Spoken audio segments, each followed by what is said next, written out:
Скульптура көркөм өнөрдүн бир түрү. Латын тилинен которгондо кесүү, чегүү деген маанини түшүндүрөт. Ал эми скульптуралык чыгармаларды жасаган сүрөтчүлөрдү биз скульптор деп атайбыз. Алардын жасаган эмгектери жаш муунга тарыхый мурас болуп калат. Аны менен катар эле тарыхты изилдөөгө дагы өбөлгө болот. Мээнет көрсөтүүсүнүн бүгүнкү чыгарылышында жаш айкелчи кыргыз скульптура өнөрүнө өзүнүн чыйыр жолун салуу үчүн талбаган аракетин жумшап жаткан Маматова Тамиланын өнөр-канасына баш багабыз.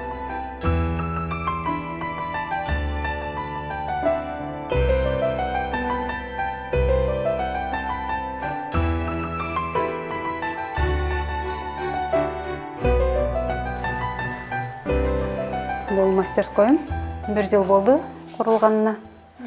Ага чейин ушул мамлекетке кайрылып жүрдүм. Мен культурага кайрылдым. Жана кооперативдин дом музейи бар. Дом жашаган жери бар да. Ошол жер мындай аябай киши карагыс болуп кулайын деп жатат да. Мүмкүн ошону берсеңиздер өзүм ремонт кылып, ошол жерди мастерской кылып алайын деп да кайрылдым.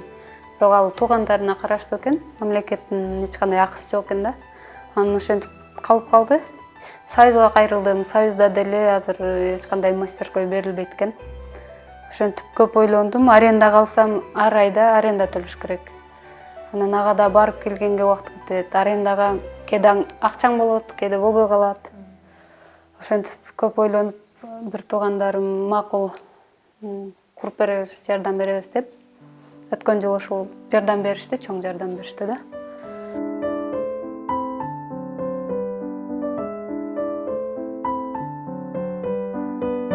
Айкелчи бала кезинен эле ылайдан түрдүү айкелдерди жасаганга кызыгып, бирок анысын эч кимге көрсөткөн эмес. Апасы Тамиланын кол эмгектерин көрүп калып, өнөрүн жашырбай, тескерисинче аны өнүктүрүүгө, алдыга умтулууга жол ачып берген.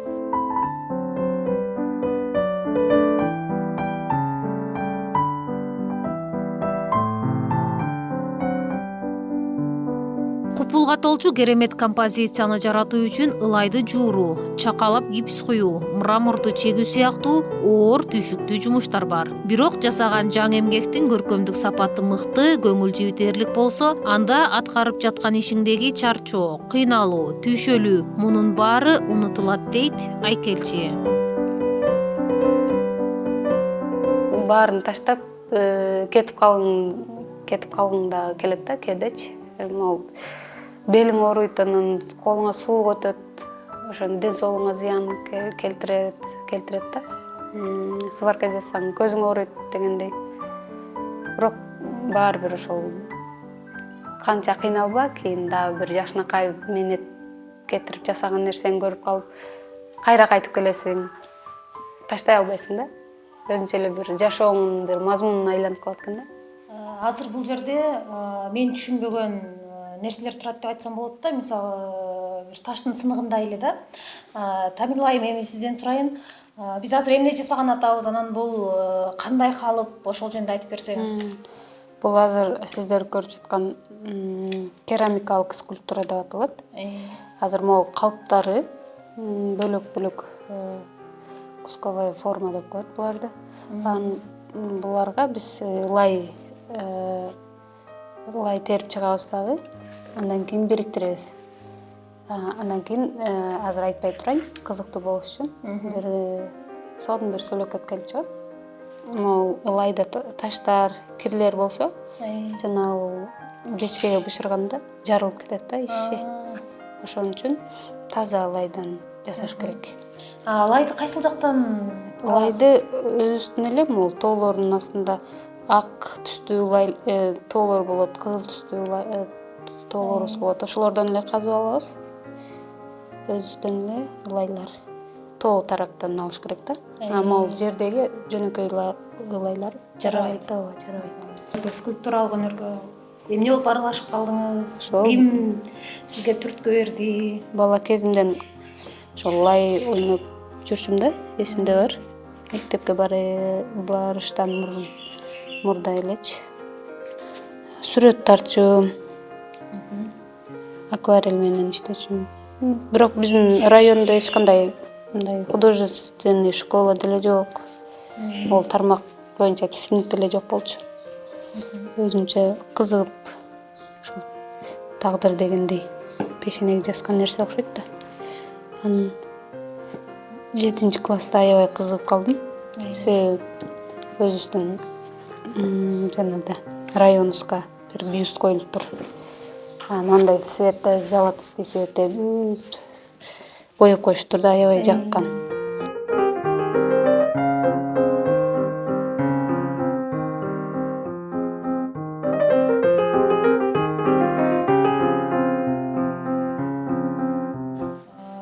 Скульптор болуу үчүн эмнеге чыдаш керек экен да, кандай сапат керек экен? Өжөрлүк керек. Жасайм, бүгүн жасайм деп жасашың керек экен да. Өзүң ойлоп, аяп, ой кыла албайм, мындай десең, анда скульптор боло албайт экенсиң. Ошол кара жумушуна да чыдашың керек да.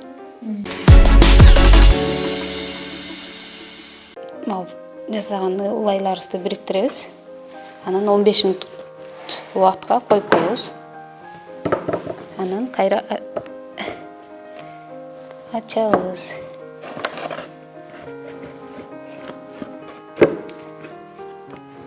Бул керамикалык скульптура. Кусковый формалардан атайын ылай чаптап пешкеге бышырылуучу скульптура жасап атабыз. Бул калп деп коет. Бул калпты бир нече жолу колдонсо болот. Азыр биз ичин даярдап салып койдук. Бир 15-20 мүнөттөн кийин могу сууну тартылат да, гипсче алып карайбыз кайра. Анан ичине иштөө берилип, кургатууга коебуз.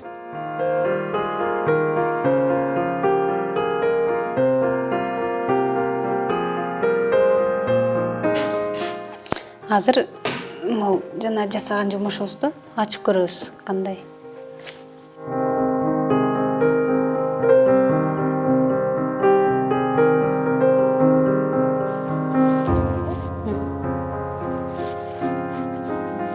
Мынакей урматтуу теле көрүүчүлөр, биз жасаган керамикалык композициябыз дагы даяр болду. Комуз чертип аткан ата экен, башында бакай калпагы бар. Эң аягында анан демек кандай бышырылат ошол? Ооба, буну кургатыш керек, бул жумушту кургатып. Анан сыр берсе да болот, мындай керамикте ушундай ооба. Жок, өзүнүн керамикалык сырлары болот. Ошолор берилсе, бир нече жолу бышырылса, каттуу бир сынбай турган сувенирге айланып калат. Өжөрлүгү бар да, бир эмени максатты көздөсө өзү айтып күлүп калат. Мен бир эшиктен кет деп чыгарып салса, мен кайра барам ошол эшикти ачканга дейт да. Кайра барып, мен ошол нерсеге жетишем деп өзү айтып күлдүрөт да кишиничи. Анан ошол өчөрлүк мунун эмеси, анан тынбай эмгектенет да. Өзүнүн бир чыгарманы жаратыш үчүн күн түндөп окуйт, китептерин, ошол адамды изилдейт, ошол нерсени кошо чогуу жашайт да, ошол адамдын эмеси мененчи. Өтө берилип, күн түн, кээде карасаң түнү уйкусунан туруп кеткен болот да, ошол нерсени жазайм депчи. Ошол бир өзгөчө бир талант бар, анан бул аракети өтө күчтүү кыз, ошон үчүн жетишип атат го. Азыр көп симпозиумдарга катышып жүрүм. Ошондой симпозиумду өзүбүздүн мамлекетте өткөргүм келет. Атайын организатор болуп, ошол азыркы жаңы ачылып аткан парктарга ошол таштан скульптураларды орноткум келет да. Атайын чет элден скульпторлорду чакырып, бул үчүн көптөгөн каражат керек, мамлекеттин колдоосу керек. Ушул оюмда пландарым бар. Анан өзүмдүн жеке чыгармачылыгымда ушул дагы портреттерди жараткым келет. Мамакеевди жараткым келет. Азыр тирүү кезинде жасагым келет. Анан Садыков, Тургунбай Садыковичти, Шестопал Виктор Арнольдович, ал дагы ошол кыргыз искусствосуна чоң салымын кошкон адамдар. Анан ошол азыркы сиздерге маек берген эжекемди жасагым келет. Сүрөтүн тарткан болчумун, бирок скульптурасын жасай элекмин да. Ошол чыгармачылыгымда дагы жакшы көргөзмөлөрдү ачкым келет.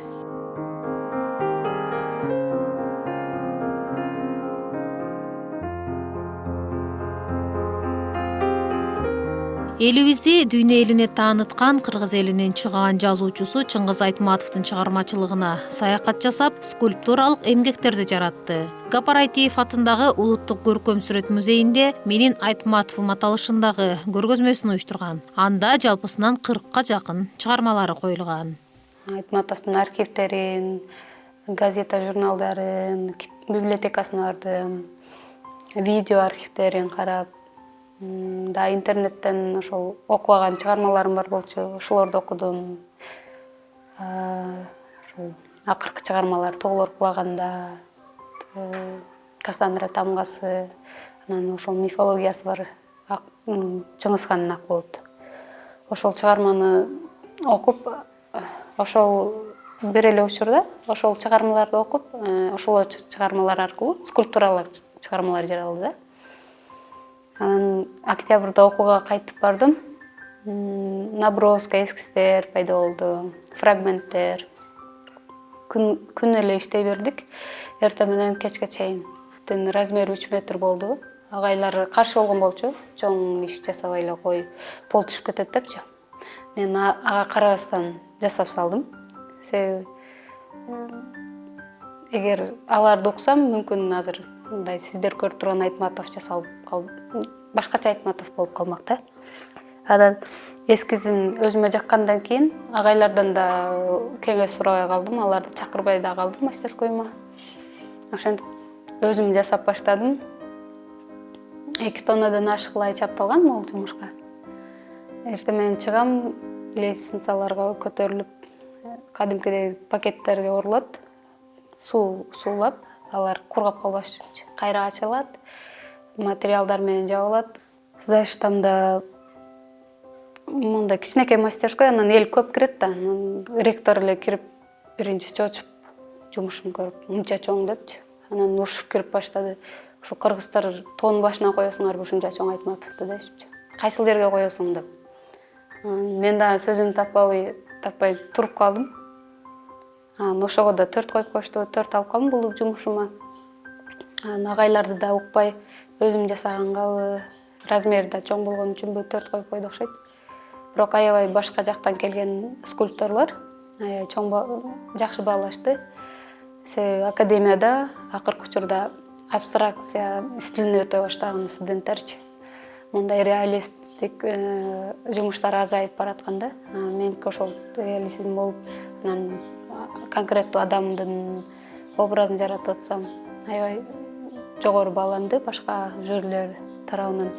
Ошондой Айтматовдун ошондой кызыктуу жагы да болду, күлкүлүү жагы да болду. Кээде ушундай чарчап кетип, жана лестницадан кулап кеткен убакыттар да болду. Андай бүт адамдагы эмоцияларды баштан кечирген бир өзгөчө жумуш болду да. Анан Facebook баракчама чыгаргам өткөн жылы сентябрь айында. Анан 500ге жакын лайк болуп турган. Жакында эле ошол 10-июндан кийин эле аябай интернетке кирсем өзүм да таң калдым. Аябай белгилүү болуп атыптыр. Баары эле дружба жөнөтүп, шоу бизнестегилер дагы дружба жөнөтүп, аябай жумушуңуз жакшы болуптур деп өздөрүнүн пикирлерин билдиришип атты. Мен үчүн бул акыл мээнети болот, анан күч колдонуу мээнети болот. Биздин кесипте бул күч колдонуу дагы көбүрөөк болот. Акыл мээнети да керек. Ал китептерди окуп, анан скульптуранын композициянын эрежелерин сактап, эскиз жаратасың. Андан кийин уже кара күчкө өтөсүң. Мээнет бул жашоо адамдын өзүнүн турпаты го. Ал ошол төрөлгөндөн баштап кыймыл аракетте болот. бир нерсеге умтулуу, бир нерсени үйрөнүү, жашоосун акырына чейин мээнет кылып өтсөк керек деп ойлойм да. Анын балалык аруу кыялы ишке ашып, бир катар көрүнүктүү көргөзмөлөрдү уюштурууга жетишти. Кеч Айкөл Манас, Афродита, Сүйүп калган жана Көкөр аттуу симпозиумдары Италия, Түркия, Казакстан жана Кыргызстанда тартууланган. Жасаган эмгектеринин өзүрү кайтып, таттыктуу баага ээ болуп, көптөгөн сыйлыктарга татыган. Игилик жөн жерден келбейт. Ал үчүн талбаган эмгек, маңдай тер, аракет, умтулуу жана изденүү керек. Мээнет көрсөтүүсүнүн бүгүнкү каарманы жаш айкелчи Тамила айым дагы мына ушул жолду басып өтүп, ийгилик жаратты. Демек, урматтуу көрүүчү, сиз дагы жашоодо ийгиликтүү болууну максат кылсаңыз, анда мээнеткеч инсан болуудан качпаңыз. Биз болсо бүгүнкү көрсөтүүбүздү жыйынтыктайбыз. Кийинки көрсөтүүгө чейин аман туруңуздар.